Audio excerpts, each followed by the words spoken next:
Welcome, everybody, to episode 5 of Distilling Greatness. My name is Kris Tatum with Company Distilling.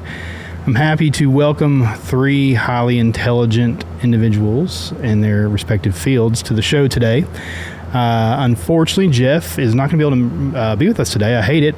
He's actually out moving his son back to East Tennessee. He's down in the University of Alabama, Huntsville, and he's coming home for a few months to work at a local industry in his field. So I know Jeff's missing us, but also loving that he's getting his son home for a little while. So anyway, I would like to welcome Kevin Smith. He is my partner and director of Brewing and Distilling at Company Distilling. So, thank you, Kris. Good to be here. Glad to have you. I also want to welcome Aaron McClain, who's the Brewmaster here at Crafty Distillery.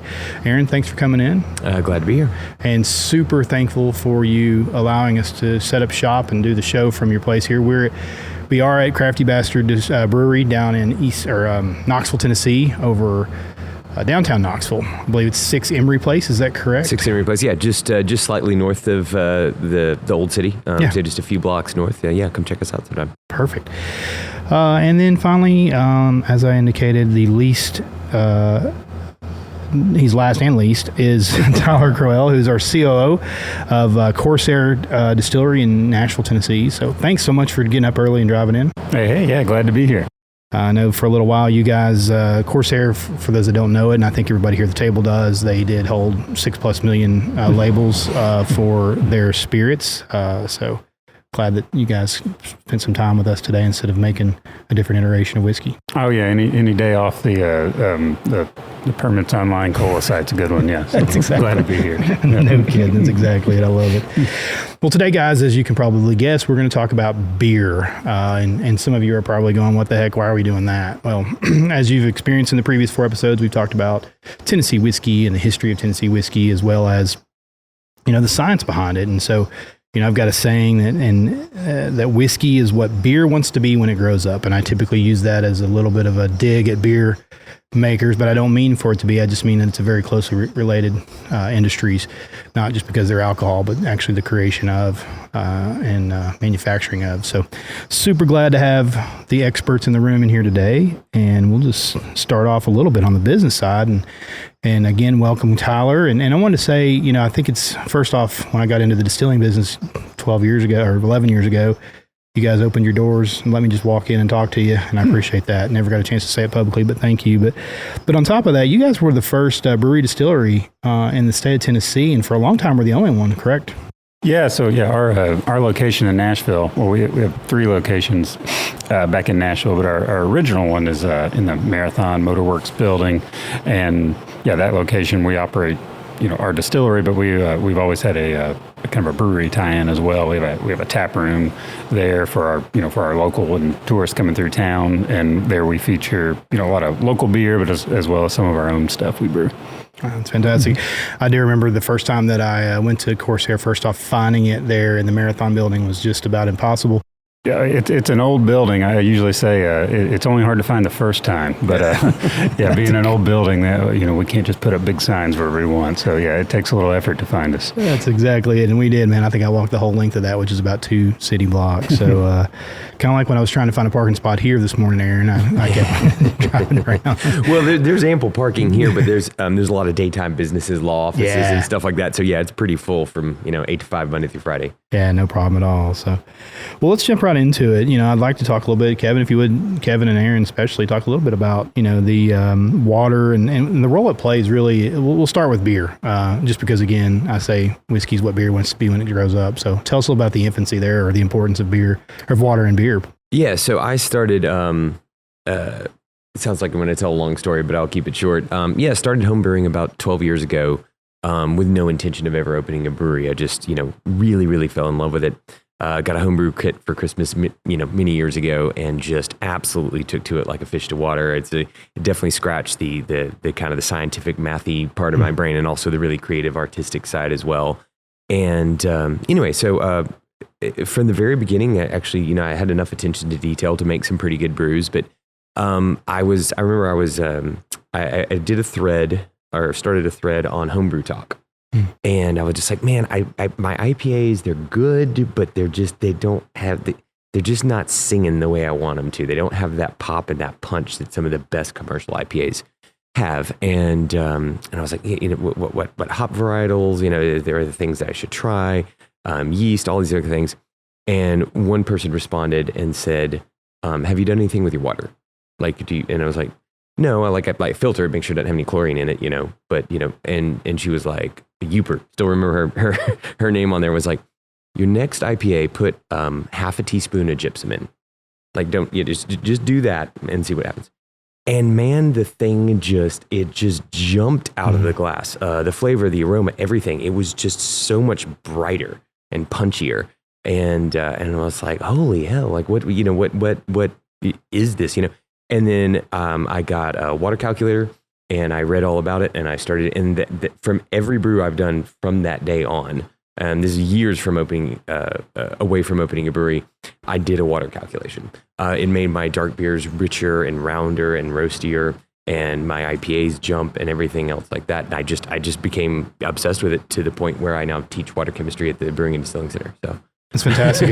It's interesting. That's a great point, because I know, Kevin, we've talked before. You've talked about, tell me a little bit about your thoughts on good and bad water. I think that's a neat perspective you had as it relates to whether or not there is good or bad brewing water and what it really means.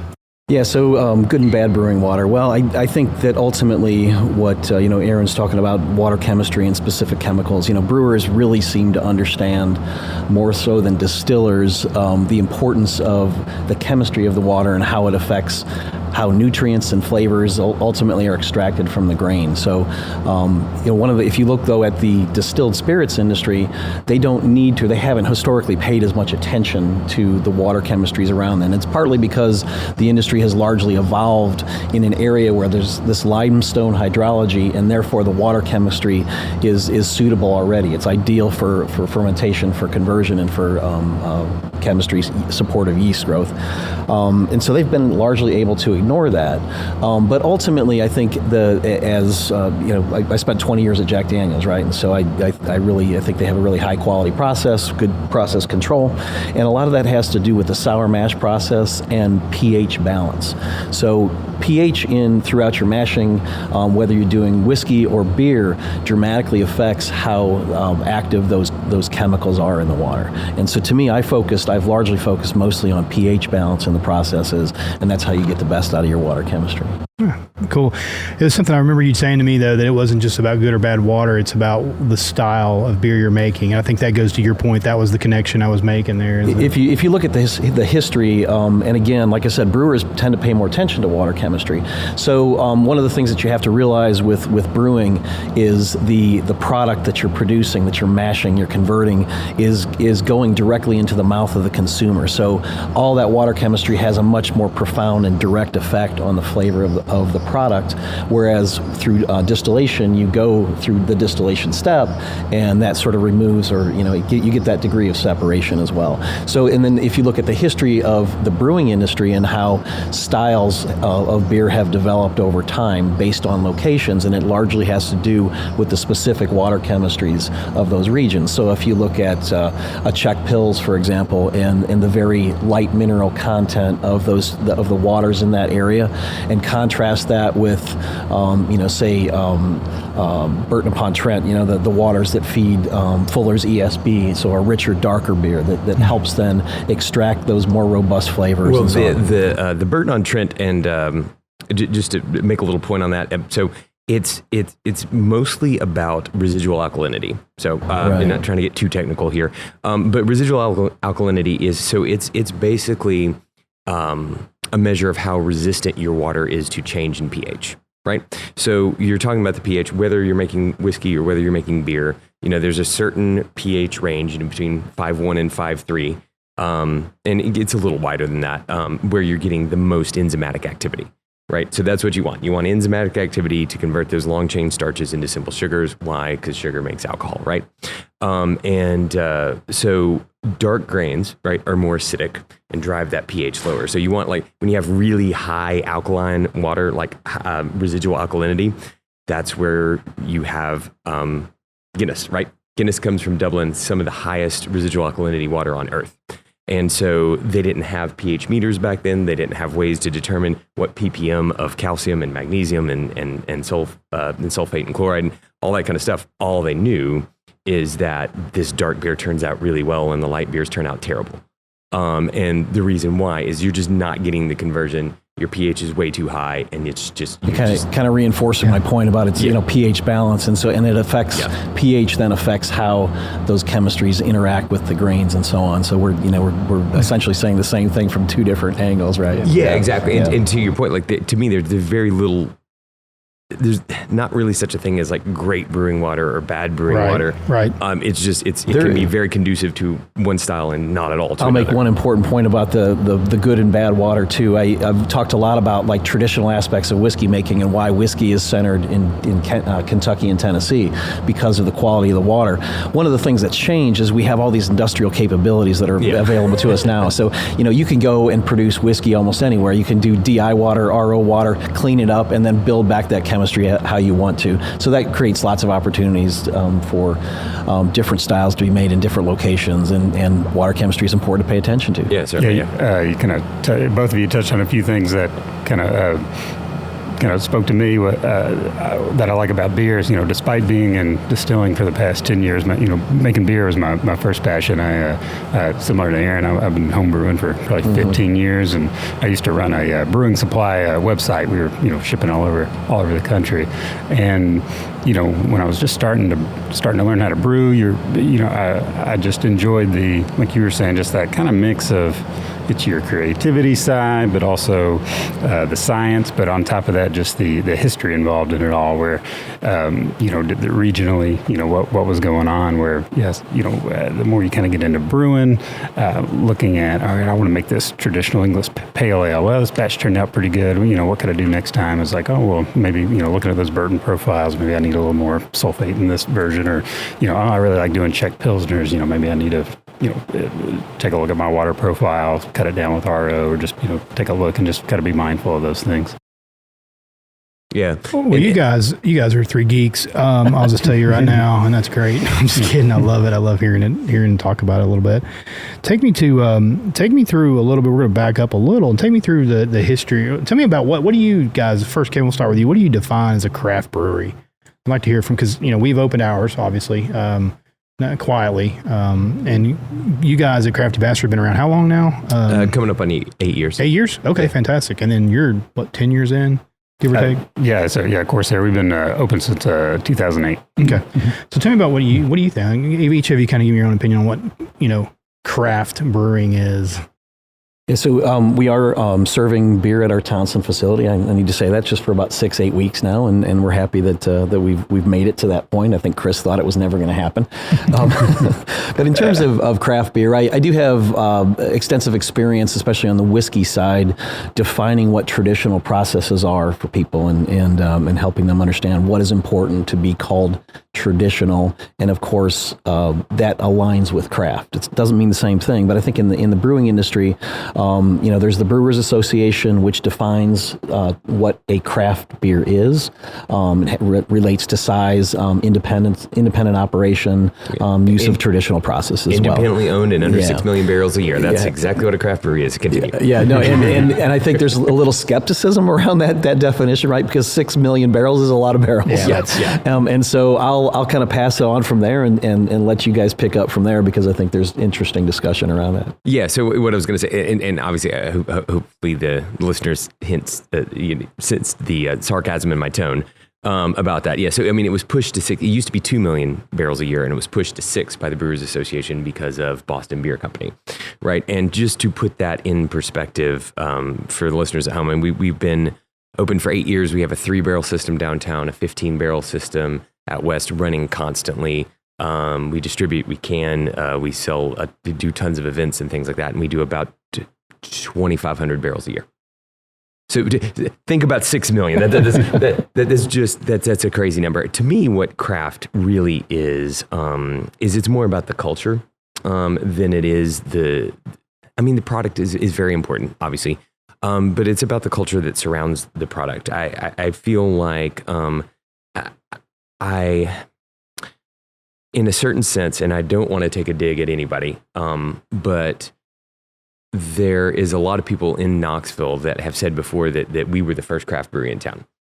There absolutely were some places in town, absolutely. And again, not trying to take any digs at them at all. But Smoky Mountain Brewery, Downtown Grill and Brewery, places like that make really, really quality product and things like that. But, they're restaurants first and foremost. And they would tell you that. They'd be the first thing they would tell you. I've talked to the people there. They take absolutely no offense to that being said. I think when I really think of a craft brewery, I think of innovation. I think of new releases. I think of events. I think of it being a community center. I think of those kinds of things, and I think it's a craft product and a craft culture. Yeah, it's good. How about you, Mr. Corsair? Yeah.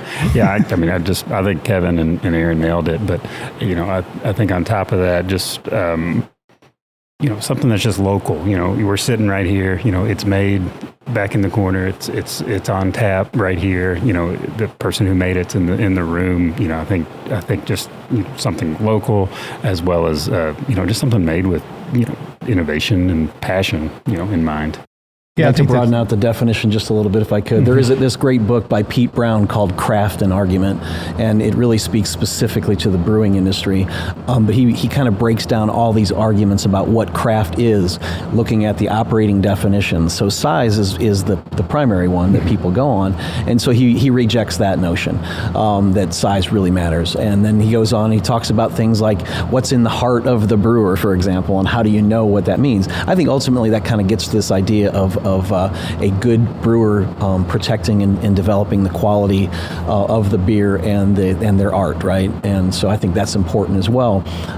But ultimately, in rejecting all these notions about what craft is, we get back to this traditional aspects of process. So it's important to know what those processes are, to practice them properly. So I'm a big advocate of like in the whiskey industry, of the continued use of malted barley and the diastase of malt rather than commercial enzymes, because it really has a direct impact on how the flavor of the distillate that comes from that. So ultimately, process is hugely important to me in the definition, but it's often neglected. There's one real quick thing I was going to say, so when you said art in there too, and process, that to me there's three levels, right? There is, and I'm not saying they're higher or different. There's a manufacturer, there's a craftsman, and there's an artist. And a manufacturer is not craft. You are making the same thing over and over. We need lots of manufacturers of lots of different things. And I have nothing against macro brews, but that's manufacturing. There's crafting, right? Being craftsman. And there's very few artists. When you're talking about like the world of spirits, and by that I mean wine and beer and everything else. There's lots of craftsmen. There's very few artists. And that's kind of my kind of hierarchy, if you will. The definition. Yeah, go ahead. I was going to say the definition of art versus science is an interesting discussion too, because I say science is what we know, and art is, jokingly I'll say, it's those things we haven't quite figured out yet. But if you look at expertise and the art of a process, maybe it's these things that we haven't actually defined scientifically, but we have to recognize that there is a lot of value in the art of those people who have been practicing. That's the way things used to operate before we knew what the science was, and so now we can move more towards the science, but we still have to understand and respect the art of the process, as you're saying. I agree. Yeah, and I hear you guys saying this stuff, and I agree with you. I think bringing it back to me was years ago getting into it. I wasn't a beer guy at all, but for me, the craft definition, the fact, if you've got to put a volume on it, you mentioned, tongue-in-cheek, the 6 million barrels, et cetera. You go putting a volume on it, and I think that immediately takes it, you're limiting. And the idea in my mind is craft is that it's limitless. Whether that is the creation of, the production of, the distribution of. So I had a friend in the first distillery that I was a part of and founded. I remember his name is Bob Benson. He's a big guy. Big crafts guy. He does blacksmithing and all this jazz. And we were in a meeting and somebody said something about craft was just a word. And afterwards, I was talking to Bob, and he's like, that's not the case. Craft is not just a word or an adjective. There's an artisan feel to it. There's passion to it. There's your own opinion of what it is good as well. So when we get into defining craft by volume or even machine size or equipment size. I think that's where we start diminishing what craft is. So. Yeah, you're trying to put some objective, quantitative, bullet points on things that are probably a little more subjective. And absolutely. And I get, like you were talking about manufacturing. I mean, we're all manufacturers.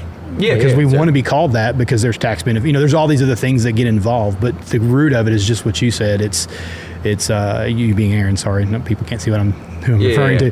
That's the thing, is that keeping it real, so to speak. Exactly. With the people. And that's why when I was talking about that kind of 3 tiers of thing, I hated to use the phrase hierarchy, because it's really not. I mean, to me, really, what a crafts person is, right, is somebody who is a manufacturing artist.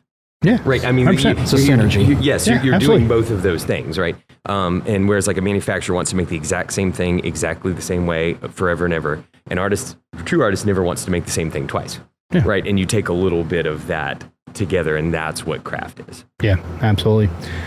Great. Let's jump around. We're going to jump all over the place here. We've talked science, and we got into the opinions and of craft. Let's go a little bit back to just the history and the role of water and fermentation. Let's start on the brewing side, and then really Tyler and Kevin talk about, start on the brewing side there, and then go into how that the things that are alike between distilling and brewing together, I think would be good. So Aaron, if you take a little bit up there on the history of and the role of water and fermentation and brewing, the importance, that'd be great. I mean, whiskey is just distilled beer. I mean, that's basically what it is. I mean, so the same thing is every drop of alcohol anybody has ever consumed in their life is the process of yeast metabolizing simple sugars, right?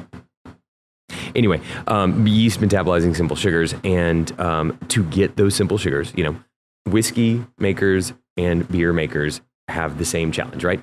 Winemakers are given their sugar. Yeah, mead makers, cider makers, if you're making from fruit, you are already given simple sugar. I'm not denigrating those processes. I love wine and all that kind of stuff. But yes, they're given their sugar. We are not. And so we have to use enzymatic activity to take long chain starches and long chain sugars and convert them into simple sugar for the process of fermentation. And that is the main thing that whiskey and beer have in common. We are not given our sugar, we have to create it. What do you guys think? What are you guys thinking there? Why did you think it was a good idea, Kevin, for us to do, and this is great, I really want to hear this, especially, why do you think it was important for us to do the brewery and distillery? Well, there are definitely some synergies.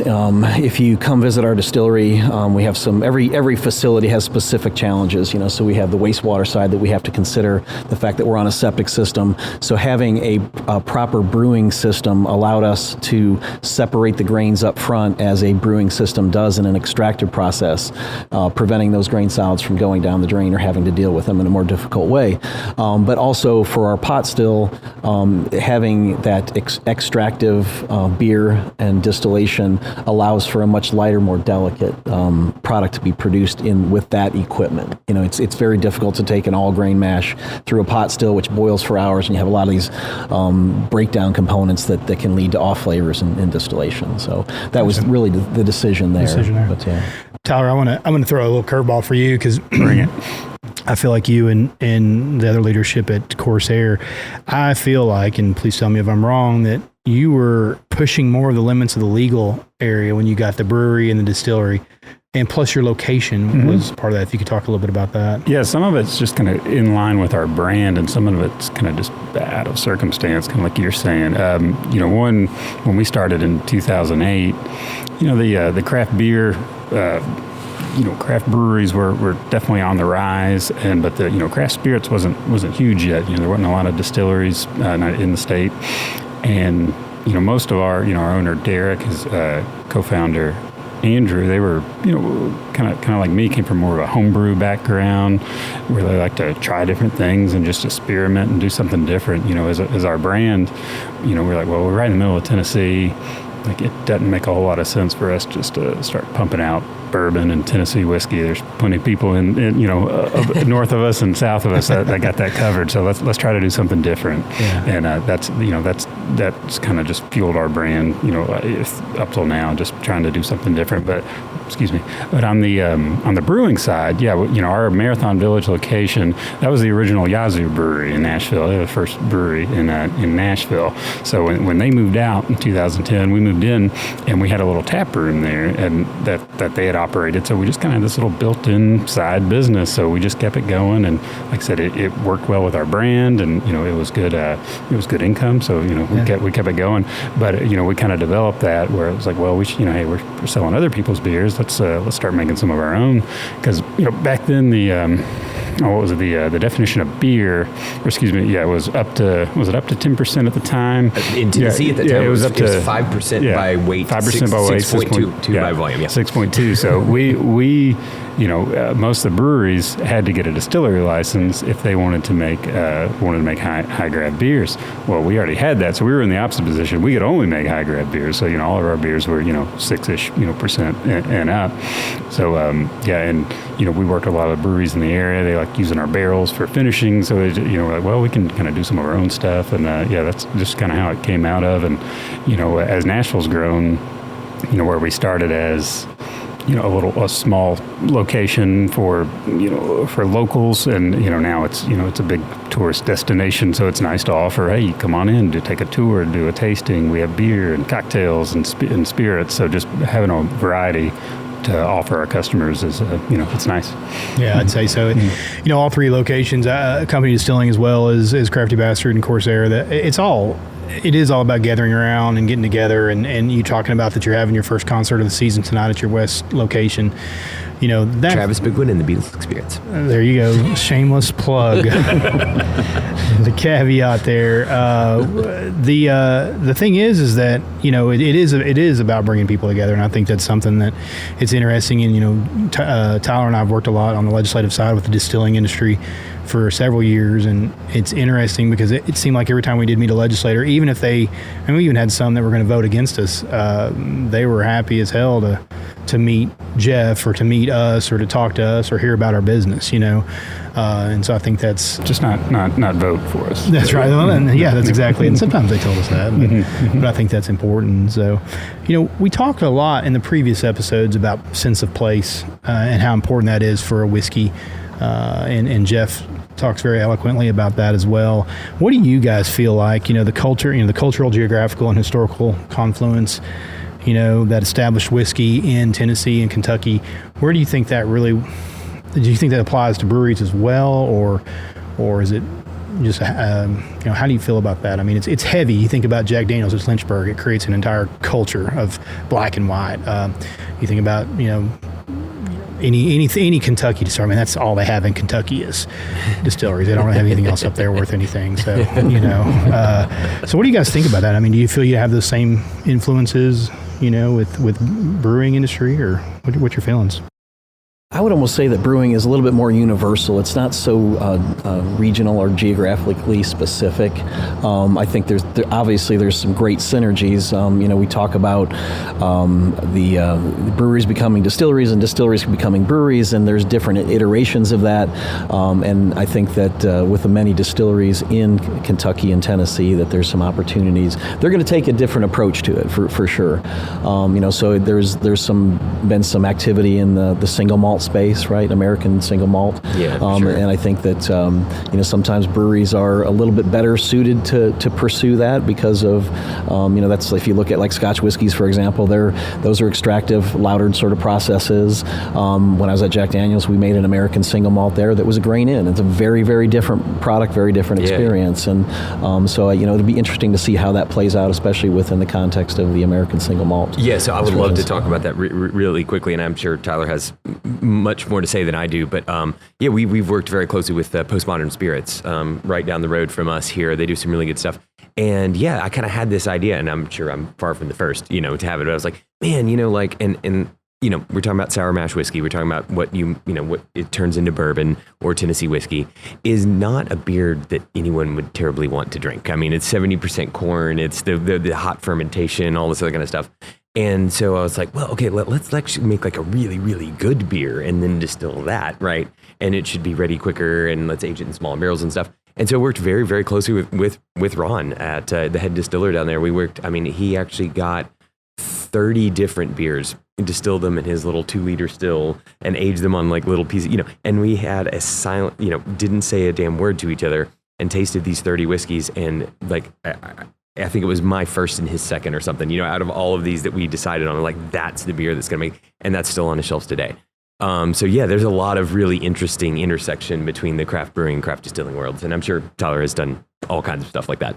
Oh yeah. Even our distillery at Marathon, it's the core of it's a brew house. We make single malt there. So yeah, it's a standard mash tun, lautered, product. So yeah, the core of it's, really the same. But, when we were first getting going, we were making a lot of what would be probably more standard, more beer recipes. We're like, well, let's make this, Doppelbock, some lager. Let's do that. Let's distill that. What's that do? Like, and just try. Like early on, we were doing lots of hop whiskeys. They're kind of a polarizing product. But we'd get a lot of beer nerds in. It's like, oh, here you got a Citra whiskey. I got to try this, and they get real excited and like it. And then you get somebody, probably used to drinking Jack Daniels. They were not the biggest fan. It didn't quite not the same thing. But yeah, just seeing what worked. Like some things translated well, some things didn't. So it was just the process of figuring that out. So your hopped whiskeys, were they kind of like dry hopped, so to speak, or was it like an IPA that was then distilled? We tried that too. The easiest way to do it was we'd just do a single malt base. And we'd do just a first pass distillation, just a stripping distillation. So and then we'd take those low wines, put them in the still, and we'd run the hops through our vapor basket, kind of like the same way we make our gin. Okay. Yeah, it's a lot more efficient. Because if you just distill an IPA, it's terrible. It's too bitter. I agree. Yeah. I was going to say you can take the most beautiful beers and hope that they're going to make great whiskeys, but you have to go through distillation, and you don't know what's going to come through there, and then you don't know the effects of maturation that can dramatically change. They can take the most beautiful distillate and change it in ways you may or may not like. Yeah, absolutely. So we've talked a little water. We talked a lot of science. This has been great. I want to talk something that's interests me, and I'm throwing this in there, is the barrier of entry. I've always been a little jealous of breweries because it feels like you can just pop one up wherever the hell you want to. Whereas a distillery, I got to jump through hoops for about 6 to 9 months, and then after you've jumped through those many hoops, then you maybe can start up. So talk to me a little bit, especially I'd like to hear from you, Aaron. When you started, your brewery here, tell me about how did you feel from the barrier of entry? Like, was it easy? What were some of the hurdles? It was the easiest thing I've ever done. Yeah, we just popped it up in his. Sorry, smooth sailing. Smooth sailing. Yeah, no. I promise that it's not as hard legally because I know. So don't hand me that crap. I know the stop. And even after you're open, the formula approvals and the colas and all the kind of stuff that we don't have to do. I mean, if we're sending it out, but I mean, we've released 800 new beers in 8 years, and yet we've not had to get a formula approval for a single one of them because you don't have to do that with beer, and so I couldn't even imagine that with especially all the kind of stuff that Tyler's releasing and having to do that. I mean, it's there's lots of challenges as well. The one thing I would like to say that there's one and only one way I can think of that is more difficult to open a brewery, and that is in most municipalities in Tennessee. Fortunately, Knoxville does not. I've got a very brief story about that. They have like a church distance requirement. Knoxville's used to be 300 feet. In some small towns, it can be as much as 2,000 feet. And that's door line to door line. That does not exist for distilleries. That's not accurate, just so you know. That's nowhere near accurate. We actually, that came into play in 16 or 17. Basically what we did is we wanted parity. And the difference that there is, let me say two things. Number one, the distance, whatever your distance is, our distance is. So the way the TCA is written is if we're going to do a distillery and there's a distance gap, or if there's any sort of on record, if you will, then yes, it matches the beer for the sale of beer. Interesting. Okay. Yes. So and then on top of that, though, one of the things that is different is that you are subject to municipality approval, whereas we are not. We are totally TCA based. So the law. For sure. That is a difference. But from a distance, we have distance as well. Yeah. So my understanding of that was like, I mean, a distillery is from the state. Like the municipality has no say so in that. Whereas like your beer license comes from your municipality. 100%. Right. So that was my understanding, is like the state doesn't care about the church, so you can get that. That's where I'm saying that there's a difference. The state okay. does. What the code says is that if there are those requirements in place, if the municipality does have a distance requirement, ours can't be any farther away than a brewery. Interesting. Is what it is. So what we had in, so there's a very interesting story. So we opened in 2015, very end of 2015. And then in 2016, we were a distillery, as Tyler mentioned. So we were a distillery, one, because we wanted to do beer above 6.2. And at the time, Knoxville had a 300-foot church requirement. There is a Lutheran church that if you measure through the buildings to the fellowship hall is 291 feet. They're also Lutherans, and so we talked to them, and they're like, the only thing we ask is that you open at noon on Sundays so we can come over and drink after church. And so so they were, but the city was like, nope, we don't care. Like once we start doing this stuff, if it's under 300 feet, you can't do it. But the Knoxville requirement at that time stated that if you had a distillery license, if you had had either a liquor by the drink license, a distillery, some license that came from the state, then that it superseded the church requirement. And so we were a distillery for our first year open because of that. So and it probably was 16 or 17 when that came about. We really got legislatively active. We listened in 13, listened in 14, and I believe we started running our first stuff in 15. But it was simple stuff. I was just curious. So when you were operating under that distillery, were you only making 6.2 and over? No, we were, because what they said, so we had a brewery and a distillery license, and so we But they only let you because you had the... Correct. Yeah. And then they got, very, very, very quick tidbit. I know we're... No, you're good. Yeah, probably going to try and wrap up here in a minute, but there was, so it's really, really interesting that I kept saying used to, that 300-foot church requirement is gone. It does not exist in Knoxville anymore. I spoke 5 times before the city council, and they finally voted to overturn it. And who actually spoke the most passionately about it was not me. There was a local pastor there who was also heavily against it as well. The reason why is because lots of churches are also locating in non-traditional places. People don't have the money to go buy a church on a hill and have a fancy graveyard and all this kind of stuff. So churches are like starting to locate in strip malls and shopping centers and stuff. Yeah. And so what was happening is the owners of shopping centers were like, no, we are absolutely not renting to a church ever. Yeah. Because if I rent to you, then I'm going to restrict it here. Yes, I'm restricted. Then no, and not only a brewery, a pizza place, a Mexican restaurant, any place that ever wants to sell beer can never locate here ever again. Yeah. So go away. So I think it's interesting. You said the person that helped you, was a pastor. Kevin, I'd like for you to talk about your first brewery experience or brewery location. I think would be a good tie into what Aaron's talking so prior about. to moving to Townsend, located in Tullahoma, I went to Trinity Lutheran Church. So as you say, Lutherans were a little more amenable. We actually had a small half-barrel brewing system in our church kitchen, and used that and the proceeds from that to support a daycare center that served underprivileged kids, the one homeless shelter that was on our property, three-city area, and the youth group too. So we put it to good use. Okay, cool. I think that's pretty good. Made a little Luther lager. It was delicious. I think that's pretty cool that you had somebody speaking up for you, and then Kevin was brewing in the basement. I know it wasn't the basement. I need to give a shout out to Pastor Alex for helping make all that happen too. There you go. I like it. I love it. Well, guys, I tell you what, this has been a good conversation. We could definitely go deeper in some of these science conversations, and I encourage everybody listening to this to please, come check out Crafty Bastard, whether it's the downtown location or the West Knoxville location. Definitely when you're in Nashville, mid-Nashville area, after you leave Company Distilling there in Thompson Station. Drive north and hit the multiple locations for Corsair. Marathon is completely changed. Renovation, 3 years ago? Yeah, a couple years back, yeah. Fantastic. I remember your first, you're talking about your little tap room. It was about the size of the length of this table, which is maybe 7 feet, 6 7 feet. Yeah, that's accurate. Now it's gorgeous and beautiful inside. Houston Wedgwood's very pretty.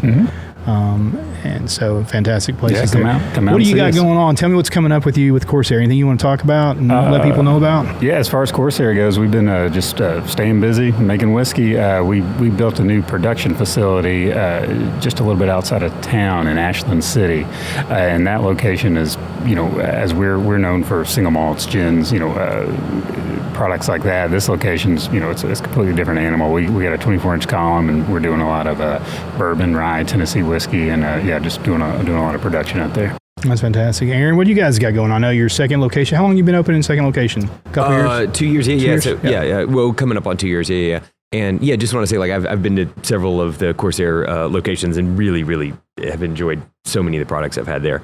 But yeah, so we're actually, it just hit the Knoxville News Sentinel a couple weeks ago. We are opening a third location. In South Knoxville. It's Baker Creek. It's going to be a tap room. Our west location is makes all the beer we'll ever need. But yeah, it's actually in there's a restaurant that's already open there. Bike shop going to be opening in, I think, a few weeks. Yoga studio, coffee and tea, apothecary, and then Crafty Bastard tap room. It's right at the epicenter of 60 miles of mountain biking trails. And it's just going to be a really, really awesome spot. We also have at our west location, we actually have wine and whiskey now. And we are actually going to, speaking of a little, I guess perhaps a little bit more rare of a hybrid. I am a huge enophile. I love making wine. So we're actually going to be launching our own wine in about 6 weeks, starting at the west location only because of the licensing, and then hopefully downtown eventually. Have some really, really good stuff. So yeah, I'm really, really excited about all of that. That's fantastic. Over there at Baker Creek, are you going in the old Sevier Heights location? Yep. Yep. Yeah, so that's where I grew up, 2 blocks from there over on Hackman Street. So I'm familiar. The old Sono Taco, or not the old Sono Taco, the Sono Taco is an old TV repair place. Yeah. Could tell you some offline stories. I'm sure you've eaten at the Roundup restaurant. And I stopped eating there. I will tell you this. When it got busted, we were sitting on Sono Taco's patio, and we were kind of reminiscing about the old neighborhood and sitting on Sono's Taco, eating some lunch. And next thing you know, it was 25 TBI. They raided the Roundup for this scandal. I'll let you look it up. And we just sat there. It was nothing to us because it's South Knoxville. So we were like, yeah, this is cool. We'll watch this. And they did. They came out guns drawn and go in this, decades old Roundup restaurant. But I didn't eat there very often. I got ice creams about the only thing I ever did at the Roundup. I was more of a handy dandy guy. Oh, yeah. The steamed sandwiches. The steamed sandwiches, yes. So yeah, but that project, when it went first up to be, because the first brewery, I can't remember who was going to put it in there, but it was going in the old Family Life Center, is where it was going, and all that jazz. So so it's a really cool development, and if anybody listening, I don't know when this is going to air, but as of April 28th, the restaurant is open. Fantastic. And so definitely check it out, and you can see where there's a sign up where we're going in. So.